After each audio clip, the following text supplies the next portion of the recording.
Nah, dari rentetan kisah sedih tadi pasti kalian juga bertanya-tanya, ngapa orang tuanya kok bisa tega kali sama 13 orang anaknya nih. Nah, inilah kita masuk ke penyebabnya ya.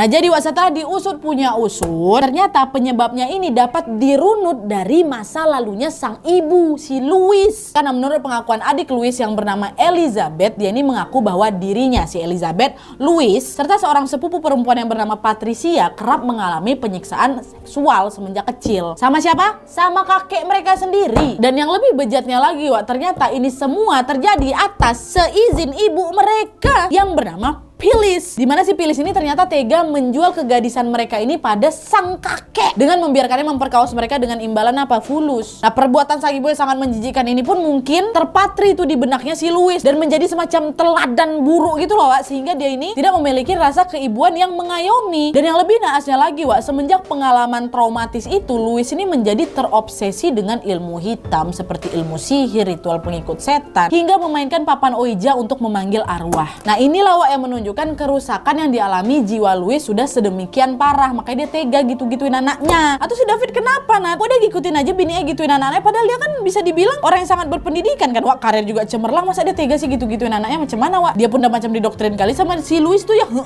Dia kasihan kali tuh, mereka dilahirkan hanya untuk dirantai dan dikurung gitu loh. Astagfirullahaladzim. Tapi dari semuanya yang jelas, persidangan mereka tetap dilakukan pada tanggal 18 Januari tahun 2018 lalu, dan seorang jaksa penuntut umum Riverside County yang bernama Mike Hestrin mengatakan bahwa kejahatan yang dilakukan David sama Louis ini merupakan kelalaian yang amat parah dari seorang tua. David sama Louis ini pun dikenai 12 dakwaan yang meliputi penyiksaan dan pengurungan. Bahkan biar kalian tahu, setelah diselidiki lebih lanjut lagi, David ini dituntut karena melakukan tindakan pelecehan seksual terhadap anak di bawah umur.